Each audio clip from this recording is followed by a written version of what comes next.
Hello, I'm Bernard Hickey with the Daily Briefing from interest.co.nz. Today we'll look at why banks are putting up fixed and variable mortgage rates when the Reserve Bank still has official interest rates on hold. Are the banks padding their profits, or are they just passing on higher wholesale funding costs? Then we'll look at the latest comments from the US Federal Reserve Chairman Ben Bernanke, who's warned some small banks in America might just fail. And finally, a quick look at the latest trade figures, showing our trade deficit looks slightly less ugly.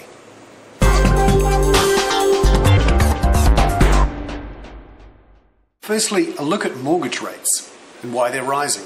Some viewers may be wondering, how come our mortgage rates are rising when the Reserve Bank has got interest rates on hold?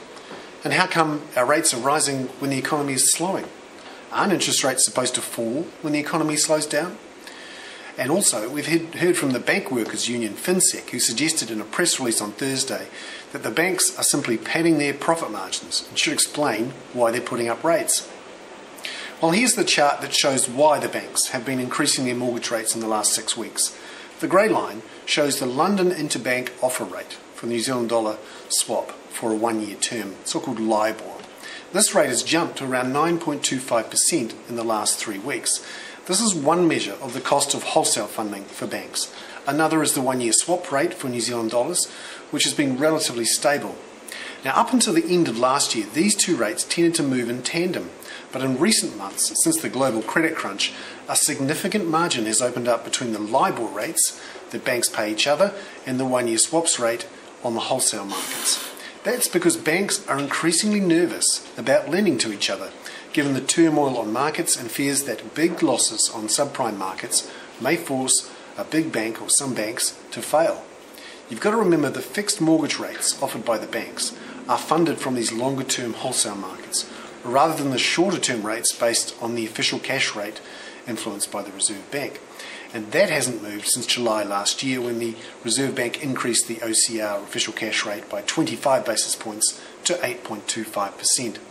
However, variable mortgage rates are also rising as the banks pass on the effects of an increase in the 90-day bill rate. Meanwhile, the average amount paid to retail depositors by banks for 1-year term deposits has been relatively flat in recent months. Deposits continue to pour into the banks and out of the struggling finance company sector. Essentially, strong demand from depositors has allowed the banks to keep those rates relatively low, or lower than they would otherwise have been.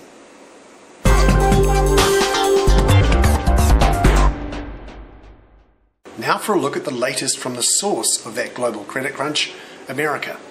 Last night, the US Federal Reserve Chairman, Ben Bernanke, told Congress that some small American banks might fail because of the credit crunch. He said, however, he was reasonably comfortable that the big international banks were safe enough because they'd raised $75 billion to bolster their balance sheets. But he did say these banks will probably have to raise more. That's stunning, really.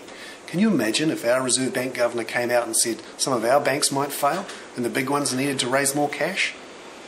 Bernanke said he expects to cut official interest rates again in America to avoid the credit crunch getting any worse. Meanwhile, our rates are rising. But we're not alone on this. Real rates for consumers and businesses are also rising in America for the same reasons ours are. Banks are incredibly nervous right now.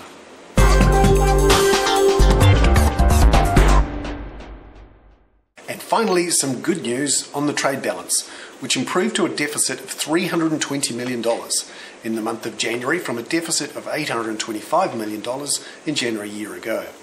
Higher dairy prices and strong oil revenues from the Tui field off Taranaki helped boost export receipts 24%, while import growth was relatively subdued at 2.8%.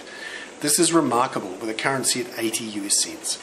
But remember, it's still a deficit, and we'll no doubt have a deficit on our capital account because we export so much in dividends and interest payments. That means our current account deficit is still large enough to worry about having to borrow from foreigners to keep our current living standards. I'm Bernard Hickey from interest.co.nz with the Daily Briefing. Catch you on Monday.